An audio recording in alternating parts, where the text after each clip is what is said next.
أعوذ بالله من الشيطان الرجيم. بسم الله الرحمن الرحيم. ويستفتونك في النساء قل الله يفتيكم فيهن وما يتلى عليكم في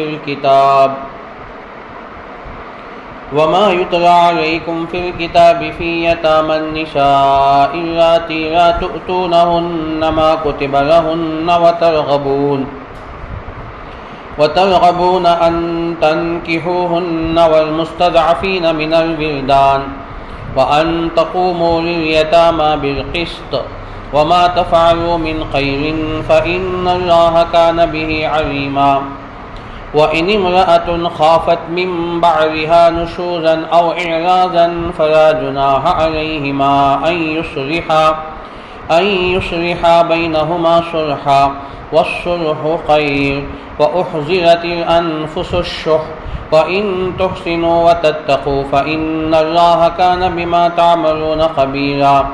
ولن تستطيعوا أن تعدلوا بين النساء ولو حرصتم فلا تميلوا كل الميل فتذروها كالمعلقة وإن تصلحوا وتتقوا فإن الله كان غفورا رحيما. وإن يتفرقا يغني الله كلا من سعته وكان الله واسعا حكيما.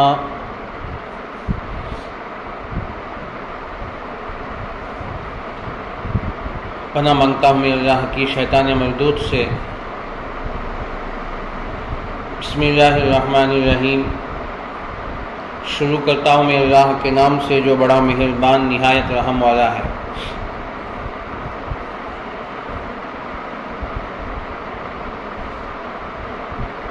سورۃ النساء کی چند آیتوں کی تلاوت ہوئی ہے. یہاں سے رکوع نمبر 18 ختم ہو کر رکوع نمبر 19 شروع ہو رہا ہے. ان پورے آیات میں اللہ تعالیٰ عورتوں کے معاشرتی زندگی اور ان کی ازدواجی زندگی کے متعلق چند مسائل کو، چند باتوں کو اللہ تعالیٰ ذکر فرما رہا ہے. لیکن عنوان جو شروع ہو رہا ہے وَيَسْتَفْتُونَكَ فِي النِّسَاءِ، اے نبی جی لوگ آپ سے فتویٰ طلب کرتے ہیں عورتوں کے بارے میں. استفتا یستفتی استفتاءً، فتویٰ طلب کرنا، مسائل معلوم کرنا. اسی کو مستفتی کہتے ہیں. فتویٰ دینے والے کو مفتی کہتے ہیں، فتویٰ مانگنے والے کو مستفتی کہتے ہیں. تو اللہ تعالیٰ اپنے نبی سے کہہ رہے ہیں کہ اے نبی لوگ آپ کے پاس آ کر فتویٰ طلب کر رہے ہیں. فی النساء یعنی عورتوں کے حقوق، عورتوں کے ازدواجی زندگی اور عورتوں کی معاشرتی زندگی کے متعلق لوگ آپ کے پاس آ کر مسائل معلوم کر رہے ہیں، فتویٰ طلب کر رہے ہیں. اے نبی صلی اللہ علیہ وسلم آپ انہیں فتویٰ دیجیے. تو یہ سوال ہے وَيَسْتَفْتُونَكَ فِي النِّسَاءِ، اے نبی لوگ آپ سے سوال کرتے ہیں عورتوں کے بارے میں، لیکن جواب دو دیا جا رہا ہے قُلْ اللَّهُ يُفْتِيكُمْ فِيهِنَّ، آپ کہہ دیجئے نبی صلی اللہ علیہ وسلم اللہ تم کو فتویٰ دیتا ہے ان کے متعلق. تو یہاں اللہ تبارک و تعالیٰ گویا جواب دے رہے ہیں. سوال پوچھا جا رہا ہے اللہ کے نبی صلی اللہ علیہ وسلم کی ذات سے، جواب دے رہے ہیں اللہ تبارک و تعالیٰ. تو اس میں شارحین اور مفسرین یہ کہتے ہیں کہ اس سے معلوم ہوتا ہے کہ اللہ کے نبی صلی اللہ علیہ وسلم جو کچھ ارشاد فرماتے ہیں، جو کچھ آپ فرماتے ہیں وہ اللہ تعالیٰ ہی کی بات نقل کرتے ہیں. اس لیے کہ قرآن خود کہتا ہے ان ہوا الا وحی یوحیٰ، نبی جو کچھ کہتے ہیں یہ وحی الہی ہے. اللہ کی بات ہی اللہ کے نبی صلی اللہ علیہ وسلم ارشاد فرماتے ہیں.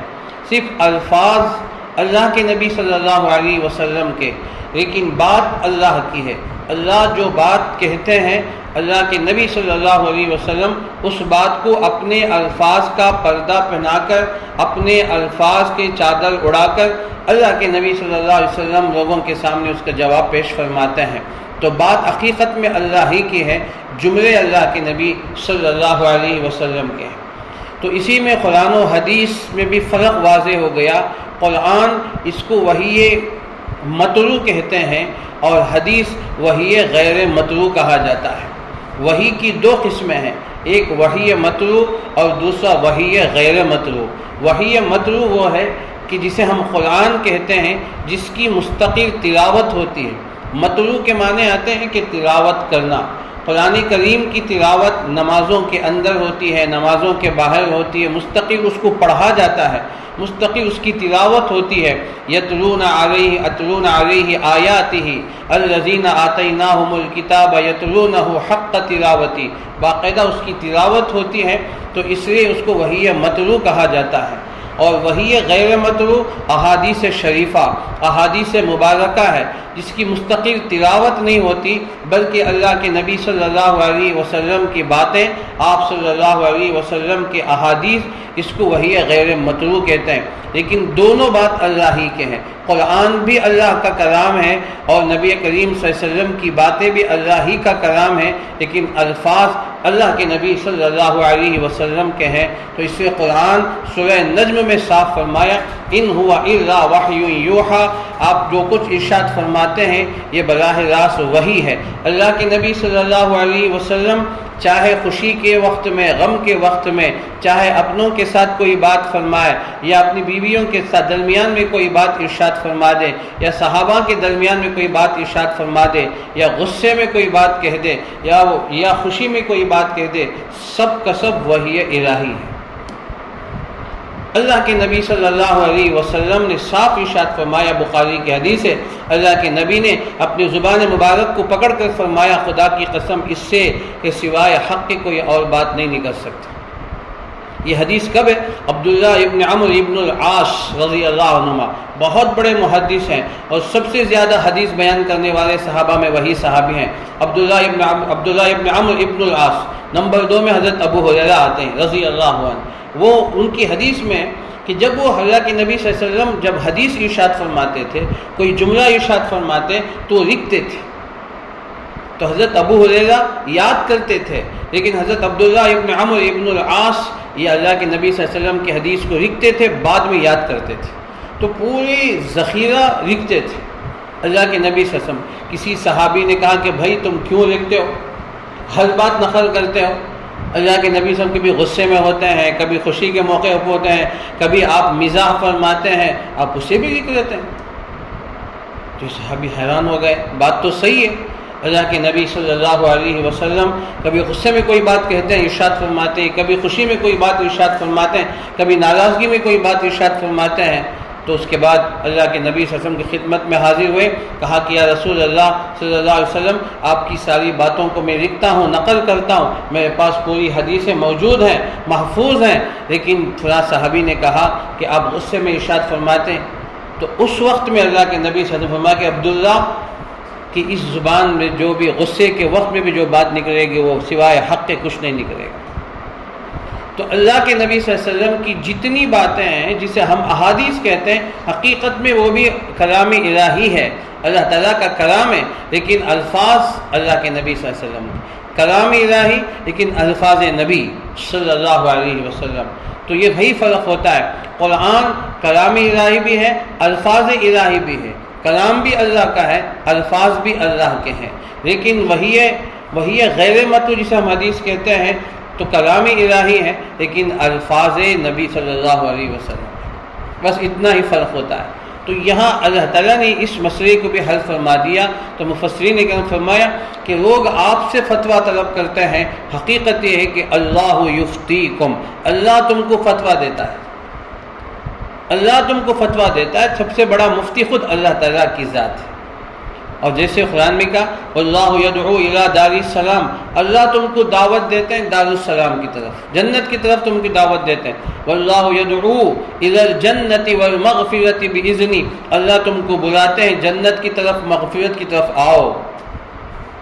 تو اللہ سب سے بڑے داعی ہیں، اور اللہ سب سے بڑے مفتی ہیں، اور اللہ خود فتویٰ دے رہے ہیں۔ تو اللہ فتویٰ دیتے ہیں، نبی کریم صلی اللہ علیہ وسلم اسے نقل فرماتے ہیں۔ تو یہ اصل ہے۔ تو یہاں اللہ تعالیٰ نے اس جملے کو ارشاد فرمایا وَيَسْتَفْتُونَكَ فِي النِّسَاءِ، اے نبی جی آپ سے لوگ فتویٰ طلب کرتے ہیں عورتوں کے متعلق۔ عنوان کیا ہے، ایجنڈا کیا ہے؟ فی النساء، عورتوں کے بارے میں۔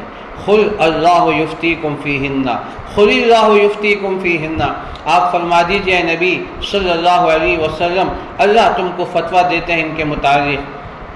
وَمَا يُتْلَى عَلَيْكُمْ فِي الْكِتَابِ، اور جو کچھ آپ تلاوت کرتے ہیں، جو کچھ آپ پڑھ کر سناتے ہیں، وہ سب کا سب کتاب ہے، یعنی اللہ کی کتاب، اللہ کا کلام ہے۔ اللہ کے نبی جو پڑھتے ہیں، نمازوں میں جو پڑھتے ہیں، جس کی تلاوت مستقل تلاوت کرتے ہیں، تو یہ وحی الہی اور یہ قرآن کریم ہے، وحی مطلوع ہے۔ وما یتلیٰ علیکم فی الکتاب۔ اب یہاں تک یہ درمیانی بات تھی، اب آگے اصل مسئلہ شروع کر رہے ہیں۔ فی یتامی النساء اللاتی لا تؤتونہن ما کتب لہن وترغبون ان تنکحوہن والمستضعفین من الولدان۔ اب یہاں سے عورتوں کے متعلق مسائل شروع کر رہے ہیں۔ جیسا کہ آپ جانتے ہیں کہ زمانہ جاہلیت میں عورتوں کی کوئی حیثیت نہیں ہوتی تھی، ان کی کوئی ویلیو نہیں ہوتی تھی، بس وہ جانوروں سے بھی بدتر ہوتے تھے۔ جانور کو تو بہرحال کچھ اس کی قدر ہوتی تھی، اس سے زیادہ بدتر زندگی گزار رہے تھے عورتیں۔ اسلام آنے کے بعد ان کی اس بہیمیت کو ختم کیا، حیوانیت کو ختم کیا، انسانیت پیدا کی ان کے اندر، اور کہا کہ دیکھو یہ تمہاری ماں ہے، اس کی قدر ہونی چاہیے، ان کے قدموں کے نیچے جنت ہے۔ یہ تمہاری بہن ہے، بہن تمہارے لیے باعث عزت ہے، باعث شرف ہے۔ یہ تمہاری بیٹی ہے جو تمہاری ناموس اور عفت کا سامان ہے، اور یہ تمہاری بیوی ہے جو تمہارے بچوں کی ماں بنے گی، اس کی عزت ہونی چاہیے۔ تو یہ تمام قدر ان کی دی گئی ہے۔ تو یہ عورتوں کا مقام اسلام نے آ کر دیا، قرآن نے آ کر بتایا۔ اب ایک تو یہ حال تھا، دوسری طرف عورتوں کا یہ حال ہوتا تھا کہ مرد حضرات بعض عورتوں سے نکاح کرتے تھے، نکاح کر کے ان کو یوں ہی بین چھوڑ دیتے، نہ ان کے حقوق ادا کرتے، نہ ان کو طلاق دیتے، بس بیچاری معلق رہتی تھی، ایسے زندگی گزارتے تھے۔ تو ان کی تو کئی بیویاں ہوتے تھے، چند بیویوں کو یوں ہی معلق چھوڑ دیتے، نہ ان کو طلاق دے کر آزاد کرتے تاکہ بیچاری عدت گزارنے کے بعد کہیں اور جگہ جا کے خوشی سے زندگی بسر کریں۔ ایسا بھی نہیں ہوتا تھا، اور بلکہ ان کے حقوق بھی ادا نہیں کرتے تھے، بلکہ بیچاری درمیان میں لٹکی ہوئی ہوتی تھی۔ اسلام آنے کے بعد ان تمام چیزوں کو منع کیا۔ اور ایک اور بڑا ظلم عورتوں کے ساتھ یہ ہوتا تھا کہ جب تک عورتوں سے فائدہ اٹھاتے، جب تک ان کے ساتھ دلچسپی ہوتی، دلچسپی جب کم ہو جاتی تو ان کو طلاق دے دیتے۔ اب طلاق کی عدت ختم ہونے سے پہلے پھر رجوع کر لیتے، پھر بیوی منا لیتے، پھر ان کو چند دن کے بعد پھر ان کو طلاق دیتے۔ تو اس طرح عورتوں کے ساتھ یہ کھلواڑ، عورتوں کی ذات میں یہ مذاق اس طرح ہوا کرتا تھا۔ اسلام آنے کے بعد ان تمام چیزوں کو اکثر ختم کر دیا اور کہا کہ اور طلاق جتنے چاہے دیتے تھے، طلاقوں کی بھرمار ہوتی تھی، تو ان کی کوئی حیثیت نہیں ہوتی تھی۔ اسلام آنے کے بعد کہا کہ الطلاق مرتان، طلاق دو ہی ہیں، پھر تیسرا ہے تو پھر طلاق مغلظہ ہے۔ تو دو طلاق میں آپشن باقی رہتا ہے، جب تیسرا طلاق دے دو گے تو ہمیشہ کے لیے تمہاری بیوی تم سے جدا ہو جائے گی۔ تو یہ تمام مسائل اللہ نے سورہ بقرہ میں دوسرے پارے میں وہاں مستقل 1.5 صفحے میں اللہ نے ان مسائل کو ذکر فرمایا۔ تو بہرحال یہ خلاصہ ربی رباب یہ کہ عورتوں کے ساتھ یہ مذاق، عورتوں کے ساتھ یہ کھلواڑ ہوتا تھا۔ پھر عورتوں کے حقوق، ان کی حق تلفی ہوتی تھی، جائیداد میں ان کو کوئی حصہ نہیں ہوتا تھا۔ انہوں نے ایک اندھا قانون بنا کے رکھا تھا کہ جو لڑکا پیدا ہوگا اس کو وراثت میں حصہ دیں گے، اور ایسا لڑکا، ایسا مرد جو گھوڑے کے پیٹھ پر سوار ہو سکے ان کو دیا جائے گا۔ ایک قانون، ایک اندھا قانون انہوں نے بنا کے رکھا تھا کہ جو لڑکا جو مرد اس قابل ہو جائے کہ وہ گھوڑے کی پیٹھ پر سوار ہو کر گھوڑ سوار کر سکے تو اس کو اس کے باپ کی جائیداد میں حصہ ملتا تھا، ورنہ اسے محروم کر دیا جاتا۔ اب ظاہر بات ہے دو طبقے اس میں الگ ہو گئے، ایک عورتوں کا طبقہ تو اس میں آتا ہی نہیں، عورتیں تو خود بخود چھڑ گئی، اور دوسرا جو کمزور ہوتے تھے، جو اپاہج ہوتے تھے، جو اندھے ہوتے تھے، جو ہاتھ پیر کے معذور ہوتے تھے، ان کی حق تلفی بھی نہیں کر دی جاتی، جو گھوڑے کے پیٹھ پہ سوار نہیں ہو سکتے تھے۔ ان کی ذہنیت یہ تھی کہ اسی آدمی کو جائیداد میں، باپ کی جائیداد میں، پراپرٹی میں حصہ ملے گا جو بہادری کا کام کریں، جو جہاد میں جائیں اور جو لڑائی میں شریک ہوں، جو گھوڑے کی پیٹھ پر سوار ہو کر تلوار چلائے، تیر پھینکیں، نیزہ بازی کریں، تو ایسے آدمی کو دیا جاتا تھا۔ اب اسلام آنے کے بعد ان تمام چیزوں کو ختم کیا۔ تو یہ تمام چیزیں جو عورتوں کے ساتھ اس طرح کی حق تلفی ہوتی تھی، ہر وراثت سے بہنوں کو، بیٹیوں کو، بیویوں کو، ماؤں کو ایک دم محروم کر دیا جاتا تھا، ان کو ان کے حصے میں کوئی نہیں ہوتا تھا۔ تو اسلام آنے کے بعد کہا فی یتام النساء اللاتی لا تؤتونہن ما کتب لہن، کہا کہ ان یتیم عورتوں کے بارے میں جس کو تم کچھ بھی نہیں دیتے ہو، اللہ نے ان کے لیے متعین کر دیا۔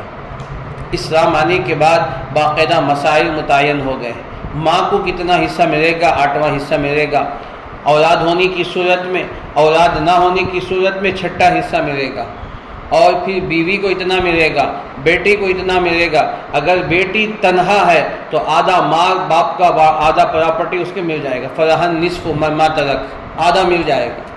یہ اسلام نے آ کر دیا ہے عورت کے مقام کہ اگر صرف ایک بیٹی ہو تو آدھا حصہ وہ لے لے گی، بقیہ اس کے بھائی بہن، جو باپ کے بھائی بہن ہیں، ماں ہے، اس پہ تقسیم ہو جائے گا۔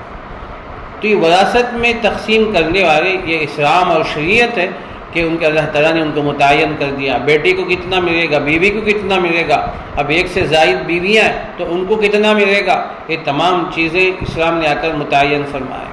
تو ما کتب لہن، جو ان کے لیے اللہ نے متعین کیا ہے، جو جائیداد میں، جو ان کی وراثت میں جو چیزیں متعین ہیں، اللہ نے وحی الہی کے ذریعے سے، وحی کے ذریعے سے ان تمام چیزوں کو متعین کر دیا، فکس کر دیا کہ اب باپ کے مرنے کے بعد خود بخود فلاں فلاں فلاں کو اتنا ملے گا۔ اب کسی کو کوئی حصہ تقسیم کرنے کی ضرورت نہیں، کسی کو قاضی کے پاس جانے کی ضرورت نہیں، کسی کو امیر المومنین کے پاس جانے کی ضرورت نہیں۔ اسلام کا قانون یہ فکس ہو گیا، قیامت تک کے لیے اتنا متعین ہو گیا کہ ان کو اتنا اتنا ملے گا۔ وَتَرْغَبُونَ أَن تَنكِحُوهُنَّ، پھر آگے فرمایا کہ اگر تم کسی عورتوں کے اندر رغبت رکھتے ہو تم ان سے نکاح کرو۔ اب یہاں دو مسائل ہیں، اس کے اندر اس جملے میں دو مسئلے اللہ نے بیان فرمایا۔ اگر نکاح کرنا ہو انہی عورتوں سے نکاح کرو جس کی طرف تمہاری طبیعت مائل ہوتی ہے۔ ہر عورت سے ہر ایک کی طبیعت مائل نہیں ہوتی ہے، خاندان کو دیکھنا پڑتا ہے، مال و جمال کو دیکھنا پڑتا ہے، جمالیہا ولی مالیہا ولی حسبیہا ولی دینیہا فاظفر بذات الدین تربت یداک، چار چیزوں کی وجہ سے عورتوں سے نکاح کیا جاتا ہے، مال، حسن و جمال، اور اس کا خاندان اور اس کا دین۔ اللہ کے نبی نے فرمایا کہ دینداری کو آگے رکھو، مقدم رکھو۔ وَتَرْغَبُونَ أَن تَنكِحُوهُنَّ، کہ جو تمہاری عورتیں، تمہاری بیویاں جو تمہارے ہم اثر ہیں، جو تمہارے کفو ہیں، جو تمہارے خاندان کے مطابق ہیں، جن سے تمہاری طبیعت مائل ہوتی ہے، ایسے عورتوں سے نکاح کرو۔ جن سے تمہاری طبیعت مائل نہیں ہوتی ان سے نکاح مت کرو، ورنہ زندگی میں تلخیاں ہوگی، زندگی میں پریشانیاں آئے گی، دونوں کے دل جڑتے نہیں ہیں، دونوں کے دل مائل نہیں ہوتے ہیں، تو ہمیشہ ہمیشہ زندگیوں میں پریشانیاں رہیں گی، خوشی ختم ہو جائے گی ہمیشہ کے لیے، اور ہم اور غم ان کے دلوں کے اندر داخل ہو جائیں گے، ایک دوسرے سے نفرت کرنے لگیں گے۔ اسلام اتنی دور تک سوچتا ہے۔ ایک تو یہ مسئلہ یہاں حل کیا، وَتَرْغَبُونَ أَن تَنكِحُوهُنَّ۔ دوسرا مسئلہ یہ، نکاح کرنے کے چند سال کے بعد اگر رغبت کم ہو جائے، میاں بیوی ایک دوسرے کے آپس میں اگر رغبتیں کم ہو جائیں، اگر واقعی اگر ایسی کوئی بات پیش آ جائے، دونوں مل کر رہنا مشکل ہے، تو اللہ تعالیٰ نے ایمرجنسی کے وقت میں ایمرجنسی ڈور رکھا ہے، وہ طلاق ہے۔ طلاق دے کر الگ ہو جاؤ، یا عورت خود خلا مانگ کر رہ سکتی ہے۔ اب عورت بھی شوہر کا حق ادا نہیں کر پا رہی ہے، کبھی ایسے مسائل آتے ہیں، عورت کے اندر کوئی ایسا مرض بیماری آ گئی جو شوہر کا حق ادا نہیں کر سکتی ہے، وہ خدمت نہیں کر سکتی ہے، تو ایسے وقت میں خوشی کے ساتھ آپس میں مشورہ کر کے دونوں الگ الگ ہو جائے، یا تو طلاق کے ذریعے سے یا خلا کے ذریعے سے دونوں آپس میں جدا ہو جاؤ، اور پھر عدت گزرنے کے بعد وہ عورت بھی کہیں اور نکاح کر لے گی۔ یہ دوسرا مسئلہ، ایک جملے کے اندر دو مسئلے حل ہو رہے ہیں۔ وَتَرْغَبُونَ أَن تَنكِحُوهُنَّ، جب تک تمہارے اندر رغبت ہو ان عورتوں سے نکاح میں رکھو، یا جن عورتوں سے رغبت ہو رہی ہے، طبیعت مائل ہو رہی، انہی عورتوں کو اپنی نکاح میں لے کر آؤ۔ پھر آگے فرمایا وَالْمُسْتَضْعَفِينَ مِنَ الْوِلْدَانِ، اور جو کمزور سمجھے جاتے ہیں ان کی حق تلفی مت کرو۔ اب جو بچے یتیم ہوتے ہیں یا کمزور ہوتے ہیں، جن کا کوئی سہارا نہیں ہوتا، جن کے کوئی ذمہ دار نہیں ہوتے، ایسے لوگوں کے مال کو ہڑپ کر دیا جاتا ہے، زمین کو ہڑپ کر دیا جاتا ہے، ان کی جائیداد، ان کی پراپرٹی کو ہڑپ کر دیا جاتا ہے، چونکہ کوئی ان کا پوچھنے والا نہیں ہوتا۔ کبھی بچے یتیم ایسے ہوتے ہیں کہ باپ کی پراپرٹی بہت زیادہ ہوتی ہے، تو ایسے وقت میں ان بچوں کا چچا تایا، ان کی نیتیں خراب ہو جاتی ہیں، وہ مال اس طرح ہڑپ کر لیتے ہیں، ان یتیم بچوں کو محروم کر دیتے ہیں۔ ایسے سینکڑوں واقعات سیرت کی کتابوں میں، تفسیر کی کتابوں کے اندر موجود ہیں۔ تو اس نے فرمایا کہ اس طرح کا غلط فائدہ مت اٹھاؤ۔ وَالْمُسْتَضْعَفِينَ مِنَ الْوِلْدَانِ، کہ تم ان بچوں سے جو کمزور سمجھے جاتے ہیں ان کی حق تلفی مت کرو۔ وَأَن تَقُومُوا لِلْيَتَامَى بِالْقِسْطِ، اور یتیموں کے ساتھ انصاف سے پیش آؤ۔ ایک فطری صورتہ مسئلہ اللہ بیان کرتے ہیں، جو یتیم ہیں یتیموں کے ساتھ انصاف کا معاملہ فرمایا۔ سورہ بقرہ میں اللہ تعالیٰ نے یتیم کے متعلق کئی جگہ اللہ نے ذکر فرمایا۔ تو ایک تو فرمایا کہ لوگ آپ سے سوال کرتے ہیں وَيَسْأَلُونَكَ عَنِ الْيَتَامَى، اے نبی جی یتیم کے بارے میں لوگ آپ سے سوال کرتے ہیں۔ قُلْ إِصْلَاحٌ لَهُمْ خَيْرٌ وَإِن تُخَالِطُوهُمْ فَإِخْوَانُكُمْ وَاللَّهُ يَعْلَمُ الْمُفْسِدَ مِنَ الْمُصْلِحِ وَلَوْ شَاءَ اللَّهُ لَأَعْنَتَكُمْ إِنَّ اللَّهَ عَزِيزٌ حَكِيمٌ۔ یتیموں کے بارے میں فرمایا کہ وہ تمہارے بھائی ہیں، تم ان کو اپنے بھائی جیسے سلوک ان کے ساتھ کرو، جیسے کوئی اپنے بھائی کو دیکھتا ہے، اپنے بچوں کے اوپر جیسے شفیق مہربان ہوتا ہے، اسی طرح یتیم کے بچوں پر بھی مہربان ہو۔ جو اپنا بھتیجا ہے جو یتیم ہو چکا ہے، یا اپنا بھانجا ہے جو یتیم ہو چکا ہے، تو ان کے ساتھ بھی وہ نرمی کا معاملہ کریں، وہ شفقت کا معاملہ کریں، جو معاملہ اپنے بچوں کے ساتھ کرتے ہیں۔ جو کھانا اپنے بچوں کو کھلاتے ہیں وہی کھانا یتیم بچوں کو بھی کھلائیں۔ جو کپڑے اپنے بچوں کو پہناتے ہیں وہی کپڑے یتیم بچوں کو بھی پہنائیں۔ اور جس ہسپتال میں تمہارے بچوں کا علاج و معالجہ ہوتا ہے انہی ہسپتالوں میں ان بچوں کا بھی علاج و معالجہ کیا جائے۔ اور جس اسکول میں، جس کانوینٹ میں آپ کے بچے کی تعلیم ہو رہی ہے تو ان یتیم بچوں کی تعلیم اسی اسکول اور اسی کالج میں ان کی تعلیم کی جائے۔ تو یہ انصاف ہے۔ قُلْ إِصْلَاحٌ لَهُمْ خَيْرٌ۔ شروع زمانے میں تو یہ اتنا سخت مسئلہ تھا کہ کھانا ہانڈی الگ الگ ہوتے تھے، ایک گھر میں 2 چولہے چڑھتے تھے، 2 ہانڈیاں پکتی تھیں، ایک یتیم کے لیے اور دوسرا اپنے گھر والوں کے لیے۔ اس میں بڑی مشقت ہو جاتی تھی، یتیم کا کھانا بچ جاتا، بچنے کے بعد دوسرا ہم نہیں کھا سکتے، اس لیے وہ یتیم کا مال ہے۔ قرآن کہتا ہے جو یتیم کا مال ناحق کھاتا ہے یأکلون فی بطونہم نارا، وہ جہنم کے انگاروں کو اپنے پیٹ میں بھر رہا ہے، وسیصلون سعیرا، اور دہکتی ہوئی آگ میں داخل ہوگا۔ تو جو صحابہ جن کی سرپرستی میں، جن کی کفالت میں یتیم بچے موجود تھے تو ان کو کھانا پکانا بڑا مشکل ہو جاتا تھا، گھروں میں 2 ہانڈیاں چڑھتی تھی، تو ایک یتیم کے لیے اب وہ کھانا بچ جاتا تو خود دوسرے نہیں کھا سکتے، اور وہ یتیم بھی نہیں کھا رہا ہے تو بے خامخواہ وہ کھانا ضائع ہو جاتا، ویسٹ ہو جاتا تھا۔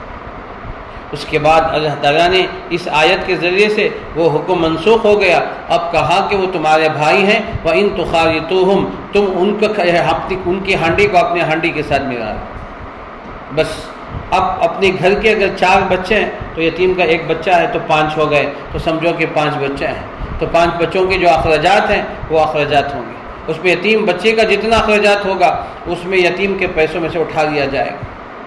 مثلا سمجھے کہ یتیم کے مال میں 20 لاکھ 25 لاکھ روپے ہیں اور آپ کے حوالے ہیں، آپ ان کی کفالت کر رہے ہیں، اب اس میں جتنا ضرورت ہے اتنا ہی اٹھائیں۔ اور پھر فرمایا کہ جتنے 15-20 لاکھ روپے ہیں اس کو بیپار میں لگاؤ، تجارت میں لگاؤ، اس کا منافع جتنا بھی آئے گا وہ یتیم کے کھاتے میں جائے گا۔ یہ تمام مسائل ہیں یتیم کے مطابق، اور حدیث مستقل احادیث موجود ہیں۔ تو ان تقوموا لليتامى بالقسط، یتیموں کے ساتھ انصاف کا معاملہ کرو۔ کسی بھی جملے میں نہیں کہا کہ انصاف کا معاملہ کرو، لیکن یتیم کے بارے میں یتیم کا جب مسئلہ آیا تو کہا کہ انصاف کے ساتھ معاملہ کرو، اس لیے کہ عام طور سے یتیم بچوں کے ساتھ حق تلفی ہوتی تھی، کیونکہ وہ زمانہ جنگوں کا، لڑائیوں کا ہوتا تھا، لوگ لڑائیوں میں جاتے تھے، ہزاروں شہید ہو جاتے، مر جاتے تھے، اب اتنے ان کی بیویاں، اتنے ان کے بچے سب بیوہ اور یتیم ہو جاتے، اب ان کی کفالت کی ذمہ داری کون اٹھائیں گے؟ تو ظاہر بات ہے جو موجود مرد ہیں تو ان کی دو ہی شکلیں صورتیں ہوتی ہیں، تو ان کے بچوں کے، یتیم بچوں کی ماؤں کو عدت گزرنے کے بعد اپنے نکاح میں لے کر آ جاؤ تو ماں تمہاری بیوی بن جائے گی اور بچے بھی تمہارے بچے بن جائیں گے، اب ان کی کفالت کرنا آسان ہو جائے گا۔ تو یہ شریعت کی نزاکت اور شریعت کا بڑا حسن ہے، نزاکت ہے اس کے اندر کہ ہر چیز کا اس میں خیال کیا جاتا ہے۔ تو اس لیے قرآن کریم کے اندر ہر پہلو پر غور نظر رکھی گئی۔ تو اسے مفسرین کرام فرماتے ہیں اللہ تعالیٰ نے قرآن کریم کے اندر تمام مسائل کو ذکر فرمایا، لیکن اکثر مسائل کو اشارے اور کنایہ کے ساتھ ذکر کیا گیا۔ جب گہرائی میں ڈیپ میں جائیں گے تو پتہ چلتا ہے کہ اس کے اندر کیا کیا مسائل اللہ نے چھیڑ کے رکھے ہیں۔ تو تحقیقات کے بعد اور گہرائی میں جانے کے بعد، تفسیر میں جانے کے بعد پتہ چلتا ہے کہ اس کے اندر کتنی باتیں، کتنے مسائل موجود ہیں۔ وَأَن تَقُومُوا الْيَتَامَى بِالْقِسْطِ وَمَا تَفْعَلُوا مِنْ خَيْرٍ فَإِنَّ اللَّهَ كَانَ بِهِ عَلِيمًا۔ اب اللہ تعالیٰ نے گویا اللہ تعالیٰ تم کو ایک چیلنج دے رہا ہے، اگر تم نے بھلائی کا کام کیا اللہ اسے جانتے ہیں۔ گویا اللہ تعالیٰ تمہیں ڈرا رہے ہیں۔ دیکھو یتیم کا معاملہ ہے، عام طور سے انسان ہے نا، جب مال کسی کا مال اپنے پاس ہو تو نیتیں خراب ہو جاتی ہیں، اور خصوصاً مال زیادہ ہو اور بچے چھوٹے چھوٹے یتیم ہوں، باپ کا انتقال ہو گیا، اب وہ باپ کی پوری پراپرٹی ان چھوٹے چھوٹے بچوں کے پاس ہے، چھوٹے بچوں کو کیا پتہ ہے؟ تو ایسے وقت میں عام طور سے آدمی کی نیتوں میں فتور آ جاتا ہے، نیتیں خراب ہو جاتی ہیں اور مال کو ہڑپ کر دیا جاتا ہے، بچے بڑے ہونے سے پہلے اس مال کو ختم کر دیا جاتا ہے۔ اور فرمایا کہ وما تفعلوا من خیر، جو کچھ تم بھلائی کا کام کرو گے فإن اللہ کان بہ علیما، اللہ اسے جانتے ہیں۔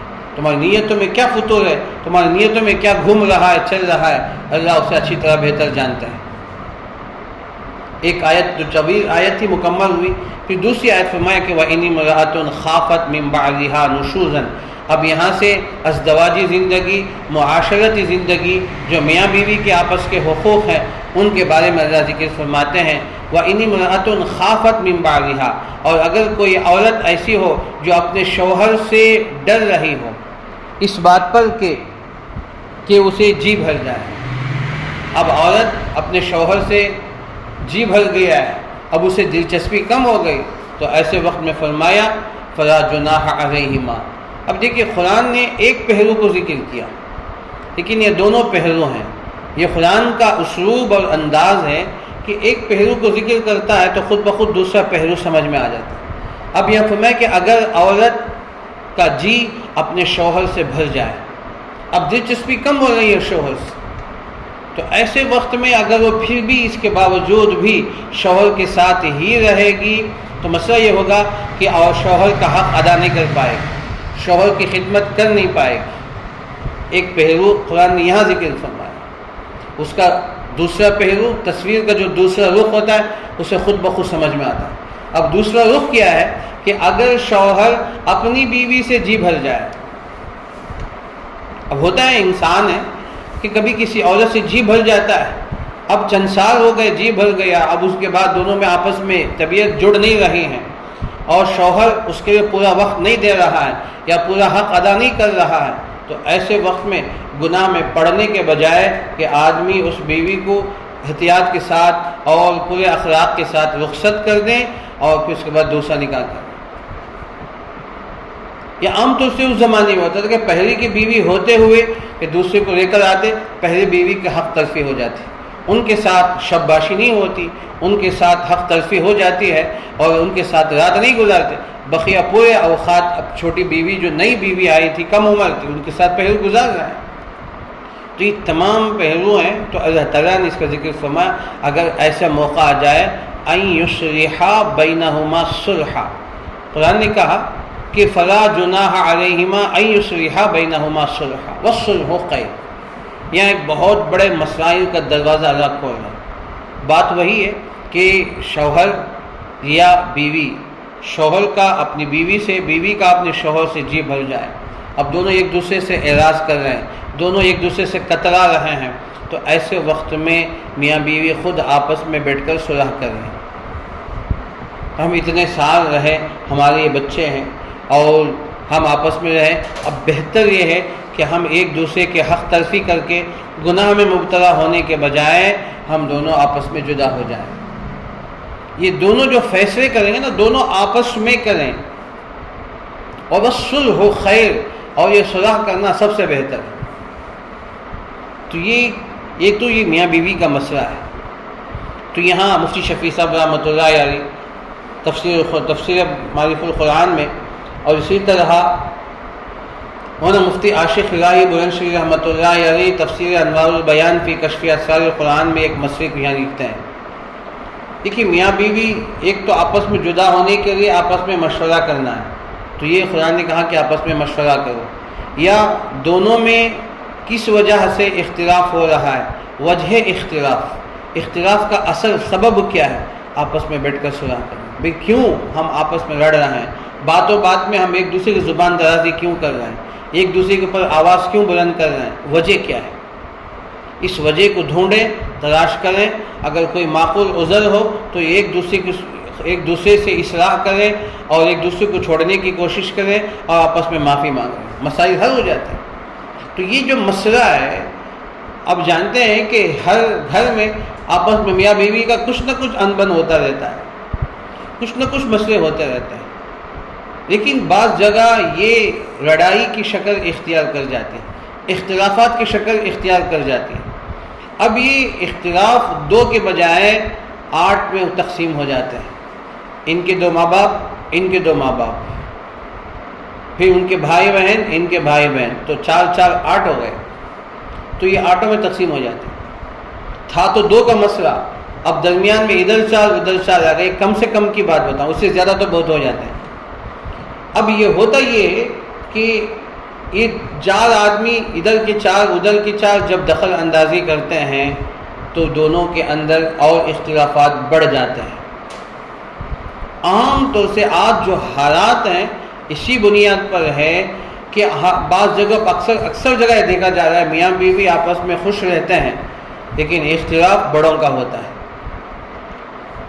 بڑے ماں باپ کا ہوتا ہے، یا بڑی بہن کی دخل اندازی ہوتی ہے، یا ماں کی دخل اندازی ہوتی ہے. ہر جگہ ماں اشکال کی دیتی ہے، ہر جگہ بڑی بہن اشکال کی دیتی ہے، جس کی وجہ سے ان دونوں کی ہنستی کھیلتی زندگی غموں میں تبدیل ہو جاتی ہے، زندگیاں برباد ہو جاتی ہیں. تو کسی شہر کا واقعہ میں آپ کو بتاؤں، کہ نام نہیں بتاؤں گا، کہ شادی ہوئی میاں بیوی، ایک بیٹی پیدا ہوئی، 1.5 سال کی تھی. تو دونوں میں اختلاف ہوا، ہوتا رہا، لیکن یہاں تک کہ ماں اور بڑی بہن کی دخل اندازی ہوئی، یہاں تک کہ 1 سال تک لڑتے رہے، اور یہاں تک کہ اٹھا کر انہوں نے کورٹ میں ڈال دی. 7 سال تک یہ میاں بیوی آپس میں جدا رہے، حالانکہ میاں بیوی میں آپس میں محبتیں تھیں. صرف ضد اس بات پر کہ ہماری بچی ہماری بات مانے. بڑی بہن کہتی کہ تو میری بات مان، ماں کہتی ہے کہ بیٹی تو میری بات مان تو صحیح رہے گی. اب یہاں بیٹی مجبور ہو جاتی ہے، اب ماں کی بات مانے یا بڑی بہن کی بات مانے یا ادھر شوہر کا خیال کرے. عام طور سے یہ ہماری جو غیر سمجھدار بچیاں ہوتے ہیں تو ماں کی طرف چلی جاتی ہیں، شوہر جو اس کے ہمیشہ کے لیے خیر خواہ ہوتا ہے اسے چھوڑ دیتے ہیں. عام طور سے یہ ہوتا ہے. تو اس کے بعد بہرحال مسئلہ یہ ہوا کہ پھر اس کے بعد دونوں طرف میں جانبین میں پھر آپس میں باتیں ہوئی. پھر اس کے بعد کورٹ سے مسئلے کو نکالا گیا، اسے ختم کیا گیا. 7 سال کے بعد دونوں آپس میں طلاق بھی ہو گئے تھے. پھر اس کے بعد نئے طریقے سے نکاح ہوا، نکاح ثانی خیرے کی مسجد میں نے جا کے نکاح پڑھا 7 سال کے بعد. اب وہ روتا ہوا کہہ رہا تھا کہ جب بچی کو میں چھوڑ کے آیا، بچی کو اٹھا کے چھپا دیے تھے. 1.5 سال کی بچی کو دیکھا تو آج وہ بچی 7.5 سال کی ہے. اب وہ بچی 7.5 سال کی. تو ایسے ایک نہیں، دارالخزاں میں آپ جائیں گے تو سینکڑوں مسائل ہیں، سب یہی مسئلے ہوتے ہیں. تو بہرحال واللہ اعلم. تو یہ قرآن نے کہا کہ وَالصُّلْحُ خَيْرٌ، جب مسئلہ دونوں آپس میں بند کمرے کے اندر صلح کر سکتے ہیں تو صلح کریں، بند کمرے کے باہر بھی مت لے کر آئیں، گھر میں بھی لے کر مت آئیں۔ کمرے کے باہر آئیں گے تو وہاں گھر میں بچے ہوتے ہیں، ماں باپ ہوتے ہیں، بڑی بہن ہوتے، بھائی ہوتا ہے، تو یہ تمام مسئلہ بگڑ جاتا ہے۔ اس لیے قرآن نے کہا کہ وَإِنْ خِفْتُمْ شِقَاقَ بَيْنِهِمَا فَابْعَثُوا حَكَمًا مِّنْ أَهْلِهِ وَحَكَمًا مِّنْ أَهْلِهَا۔ تو بہرحال یہ لمبے مسئلے ہیں جو اللہ تعالیٰ نے دوسری جگہ میں ذکر فرمایا۔ یہاں اتنی بات ہے کہ وَالصُّلْحُ خَيْرٌ، آپس میں دونوں میں صلح کر لیں، یہ سب سے بہتر ہے۔ اب صلح کرنے کے بعد فیصلہ کیا ہے؟ وَإِن تُحْسِنُوا وَتَتَّقُوا فَإِنَّ اللَّهَ كَانَ بِمَا تَعْمَلُونَ خَبِيرًا۔ اس کے کہنے سے پہلے اللہ نے ایک اور جملہ فرمایا وَأُحْضِرَتِ الْأَنفُسُ الشُّحَّ، اس وقت میں نفسوں کے پاس شح، اسے حرص حاضر ہو جاتا ہے۔ جب اس قسم کی بات ہوتی ہے تو حرص بڑھ جاتی ہے۔ اب بڑا مسئلہ مال کا ہوتا ہے کہ شادی میں ہمارے ماں باپ نے کیا ڈالا تھا، اب اس کی پورا مکمل اس کی فہرست تیار ہوتی ہے، اتنے جوڑے کپڑے، اتنا زیور، اس میں یہ فلاں زیور، اس میں اتنے بنگڑی، اس میں اتنی ہنگوٹیاں، اور اتنے چاندی کے، اتنے سونے کے، اور فلاں کی لمبی فہرست۔ پھر اس کے بعد جو چیزیں دی جاتی ہیں، یہ تمام چیزوں کی فہرست بنتی ہے۔ اب کتنے کپڑے تھے، اس میں چند کپڑے ضائع ہو جاتے ہیں تو اس پر مستقل بحث، لڑائیاں، جھگڑے۔ یہ شح حاضر ہو جاتا ہے ایسے وقت میں۔ اب شیطان جب دیکھتا ہے کہ دونوں آپس میں ملنے والے ہیں تو ان کو مال میں آپس میں الجھا دیتا ہے کہ ہم نے مار دیا، وہ کہتے ہیں کہ ہم نے مار دیا۔ اب لڑکے والے کہتے ہیں کہ یہ زیور ہمارا ہے، تو ہم نے ان کو نکاح میں ہار دیا تھا، اور اسی طرح مہر میں یہ زیور دیے تھے، اور ہم نے اتنے جوڑے کپڑے دیے۔ تو یہ اس پر بحث بڑھتی ہے نا، یہ کبھی ختم نہیں ہوتی۔ ہم نے خود آنکھوں سے دیکھا کہ مسائل، میں نے دارالقضا میں بیٹھا ہوں تو دیکھا ہوں میں خود کہ یہ مسائل میں ایسے الجھتے ہیں، ایسی آوازیں بلند ہوتی ہیں، اگر دارالقضا نہ ہو تو آپس میں ہاتھا پائی ہو جائے۔ تو یہ تمام مسائل اس طرح ہوتے ہیں۔ وَأُحْضِرَتِ الْأَنفُسُ الشُّحَّ، تو یہ شح کہتے ہیں حرص، مال کی حرص، کپڑوں کی حرص، زیورات کی حرص، ان تمام چیزوں کی حرص۔ اور پھر کہتے ہیں کہ ہم نے اتنے اخراجات کیے، ہم نے اتنے دعوت دیے، ہم نے اتنا خرچ کیا، ہم نے اتنی شادی میں اتنا ہم نے خرچ کیا، اتنے لاکھ ہمارے خرچ ہوئے۔ اس پر بحثی ہوتی رہتی ہے، تو پھر سب بنایا تمام چیزیں ختم ہو جاتی ہیں۔ تو اللہ تعالیٰ نے یہ ازدواجی زندگی میں جو پیچیدگیاں پیدا ہوتی ہیں تو ان کے متعلق اللہ ذکر فرمایا۔ تو اس لیے وَإِن تُحْسِنُوا، تم احسان کا معاملہ کرو۔ احسان کس کو کہتے ہیں؟ احسان کا کئی ترجمہ آتے ہیں۔ ایک ترجمہ آسان جو یہاں اس تفسیر کے مطابق آسان یہ ہے، اپنا حق چھوڑو، دوسروں کا حق دے دو۔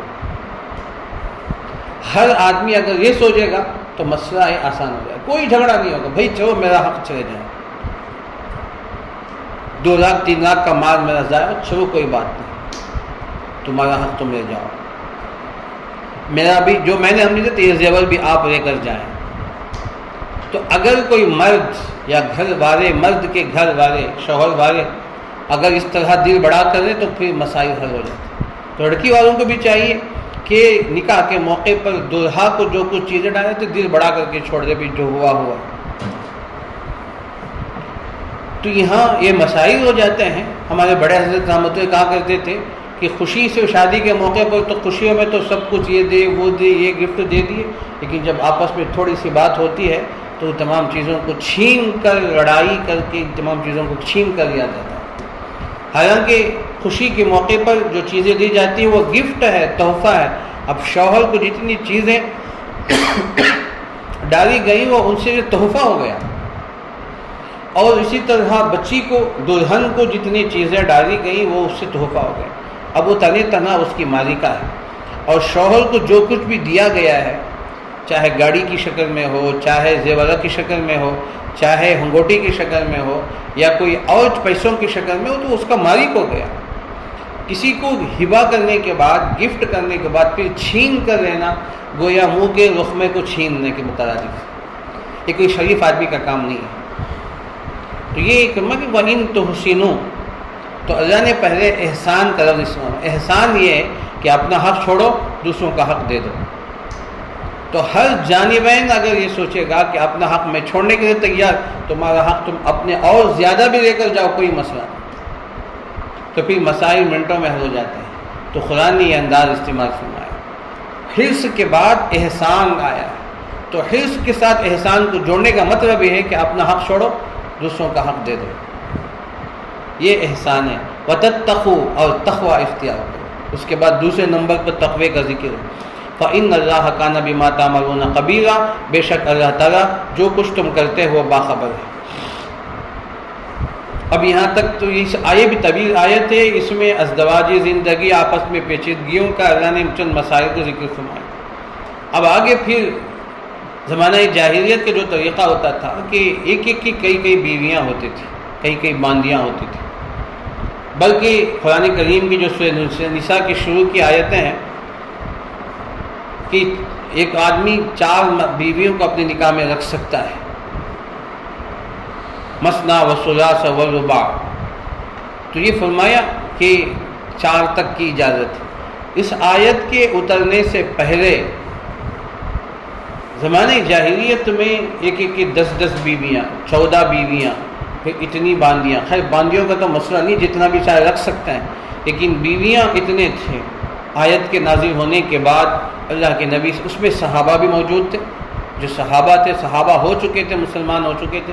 ایک صحابی کے پاس بخاری کی روایت ہے کہ 10 بیویاں تھیں، ایک کے پاس 12، ایک کے پاس 14 تھی، ایک کے پاس 8 تھے۔ اللہ کے نبی صلی اللہ علیہ وسلم نے ان تمام صحابہ کو بلا کر یہ آیت پڑھ کے سنائی، کہا کہ اب ان تمام بیویوں میں 4 کا انتخاب کرو، بقیہ کو طلاق دے دو۔ 4 کو اپنے پاس رکھو، بقیوں کو طلاق دے دو۔ تو یہاں فرمایا کہ وَلَن تَسْتَطِيعُوا أَن تَعْدِلُوا بَيْنَ النِّسَاءِ، اگر تم عورتوں کے درمیان عدل نہیں کر سکتے، اب ایک سے زائد بیوی اگر ہو تو ان کے ساتھ عدل، انصاف، بہت سخت مسائل ہیں۔ اگر مرد ایک سے زائد بیوی رکھنا چاہتا ہے تو اس کے لیے شریعت میں بہت سارے احتیاطی پہلو ہیں، بہت سارے مسائل ہیں، اور یہ مسائل اور ان تمام باتوں کو حل کرنا ہر ایک مرد کی بس کی بات آج نہیں ہے، بہت مشکل ہے کہ ان تمام چیزوں کے مسائل رہتے ہوئے کہ ان کے دونوں کے درمیان برابر عدل کو قائم کرنا۔ عدل کس میں؟ کہ کھانے میں، کھلانے میں، کپڑوں میں، زیورات میں، مکان میں، شب باشی میں، اور ان کو تمام لے کر گھومنے پھرنے میں، ان کے بچوں کو جس اسکول میں پڑھانا ہے اور ان کے اس بیوی کے بچوں کو جس اسکول میں پڑھانا ہے، یہ تمام میں عدل انصاف ہونی چاہیے۔ ظاہر بات ہے ایک مرد فی زمانی نہ ہمارے ہی زمانے میں ان تمام کا خیال رکھنے کے لیے آج بہت کم ہے، بہت شاید انگلیوں میں گننا بھی اس کو مشکل ہے۔ لیکن ہر ایک تو حرص میں شادی کرنے کے لیے آمادہ ہوتے ہیں، ہر کوئی سمجھ کہتا ہے کہ میں شادی کروں گا، میں 2-3 کر سکتا ہوں، کر سکتے ہیں، لیکن حقوق بھی تو ادا کرنا ہے۔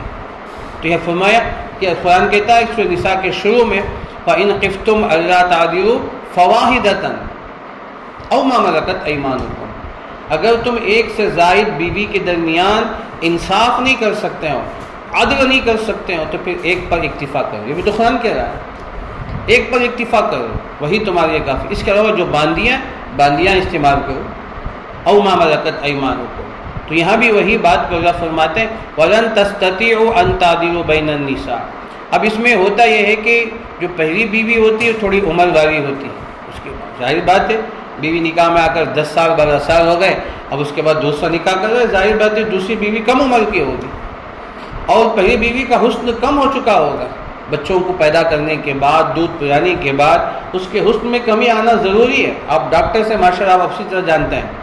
تو ایسے وقت میں تو 10-12 سال وہ شوہر کے ساتھ رہ کر اس نے اپنی جوانی کو کھویا ہے، اپنے حسن کو کھویا ہے، اب اس کے بعد دوسری بیوی آ رہی تو پوری توجہ ادھر ہو جاتی ہے، اور پہلی والی سے عام طور سے توجہ کم ہو جاتی ہے، توجہ ہٹ جاتی ہے۔ تو خان نے کہا کہ نہیں، جس تم چھوٹی بیوی کو جتنا وقت دو گے، جتنے رات شب باشی کے ہیں، تو برابر پہلی بیوی کو بھی دینا پڑے گا۔ یہ مستقل مسائل ہیں جو حدیث میں اور کتابوں کے اندر موجود ہیں۔ اور فرمایا کہ فلا تمیلوا کل المیل، ایک ہی طرف مائل مت ہو جاؤ، فتذروها کالمعلقہ، پہلی کو معلق بنا کے مت چھوڑو۔ اب وہ بیچاری تکتی رہتی ہے شوہر کب آئے گا کب آئے گا، اب وہ شوہر تو دوسری بیوی کے ساتھ رہنے لگا ہے، اب پہلی بیوی پریشان ہو جاتی ہے، شوہر کے انتظار میں رہتی ہے۔ تو ایسے سارے مسائل ہیں، تو خدا نے پہلے کہہ دیا وَلَن تَسْتَطِيعُوا أَن تَعْدِلُوا بَيْنَ النِّسَاءِ، اگر تم عدل کرنے کی طاقت نہیں رکھتے ہو عورتوں کے درمیان، وَلَوْ حَرَصْتُمْ، اگرچہ تمہارے اندر حرص کیوں نہ ہو۔ اب ہر مرد کی خواہش یہ ہوتی ہے کہ ایک سے دو ہو، دو سے تین بیویاں، ہر مرد کی تمنا خواہش ہوتی ہے ایک سے زائد بیوی اس کے پاس۔ اگرچہ تمہارے اندر حرص ہو لیکن پھر بھی تم عدل نہیں کر سکتے ہو تو ایک سے زائد مت کرو، کرو گے تو کیا ہوگا؟ فَلَا تَمِيلُوا كُلَّ الْمَيْلِ، بس تم ایک ہی طرف مائل ہو جاؤ گے، فَتَذَرُوهَا كَالْمُعَلَّقَةِ، پہلی والی کو معلق بنا کے چھوڑ دو گے، اب نہ اس کا حق ادا ہو رہا ہے نہ اسے طلاق دے رہے ہیں۔ طلاق بھی نہیں دے نہیں سکتی، اس لیے کہ بچے ہیں، بچوں کا بھی دیکھنا پڑتا ہے، اب اس کے حق بھی ادا نہیں ہو رہا ہے۔ وَإِن تُصْلِحُوا وَتَتَّقُوا فَإِنَّ اللَّهَ كَانَ غَفُورًا رَحِيمًا، فرمایا کہ اگر تم اپنے درمیان صلح کرو اور تقوی اختیار کرو، فَإِنَّ اللَّهَ كَانَ غَفُورًا رَحِيمًا، بے شک اللہ تعالیٰ معاف کرنے والا رحم کرنے والا ہے۔ وَإِن يَتَفَرَّقَا يُغْنِ اللَّهُ كُلًّا مِّن سَعَتِهِ، ایک آخری مسئلہ اللہ ذکر فرماتے ہیں، اگر میاں بیوی آپس میں رہ نہیں پا رہے ہیں، اس کی کئی وجوہات ہو سکتے ہیں۔ ایک تو یہ ہے کہ عورت اتنے قابل نہیں ہے کہ وہ شوہر کا حق ادا کرے، اس لیے کہ بعض مرد ایسے ہوتے ہیں جن کے اندر جنسی تقاضے زیادہ ہوتے ہیں، وہ ایک پر اکتفا نہیں کر سکتے، ایک بیوی سے ان کی پوری ضرورت پوری نہیں ہو رہی، اور بیوی اتنی کمزور ہے اور اتنی قابل نہیں ہے کہ وہ ہر دن اپنی شوہر کی تسلی دے سکے، تسلی کا سامان پیدا کر سکے۔ ایسے وقت میں تو اگر دوسرا نکاح کرنا چاہے آپس میں رضامندی کے ساتھ تو نکاح کر لے، وہ الگ بات ہے جو اس کے حقوق ہیں۔ اگر یہ نہیں ہو سکتا ہے تو بیوی کے اندر کوئی مرض ہے یا کوئی اور مسائل ہیں تو وہ بھی شوہر کا حق ادا نہیں کر رہی ہے، اب شوہر بیچارہ اس کی ضرورت ہے، تو ایسے وقت میں دونوں آپس میں جدا ہونا مناسب سمجھتے ہیں تو جدا ہو جاؤ۔ وَإِن يَتَفَرَّقَا، اگر دونوں آپس میں متفرق ہو جائیں، جدا ہو جائیں، یغنی اللہ کل من سعتی، اللہ تعالیٰ اپنی طاقت اپنی وسعت سے ان دونوں کو بے نیاز کر دے گا، غنی کر دے گا۔ اب شوہر بھی خوشی کے ساتھ رخصت کر دے، اب وہ دوسرا نکاح کر لے گا، اور بیوی بھی وہ اپنے الگ ازدواجی زندگی یا انفرادی زندگی وہ گزار دے گی۔ تو بجائے آپس میں رہ کر ایک دوسرے کی حق تلفی کرنے کے بجائے، حق تلفی کر کے گناہ میں مبتلا ہونے کے بجائے، دونوں آپس میں جدا ہونا اگر مناسب سمجھتے ہیں تو آپس میں جدا ہو جاؤ، یہ آپشن بھی موجود ہے۔ وَإِن يَتَفَرَّقَا يُغْنِ اللَّهُ كُلًّا مِّن سَعَتِهِ، اگر دونوں آپس میں جدا ہونا ہی چاہتے ہیں، یغنی اللہ کل من سعتی، ہر ایک اپنی طرف سے اللہ تعالیٰ ان کو اپنی طرف سے بے نیاز کر دیں گے۔ وکان اللہ واسعا حکیما، اللہ تعالیٰ وسعت والے حکمت والے ہیں۔ اللہ تعالیٰ سے دعا کیجیے کہ اللہ تعالیٰ مجھے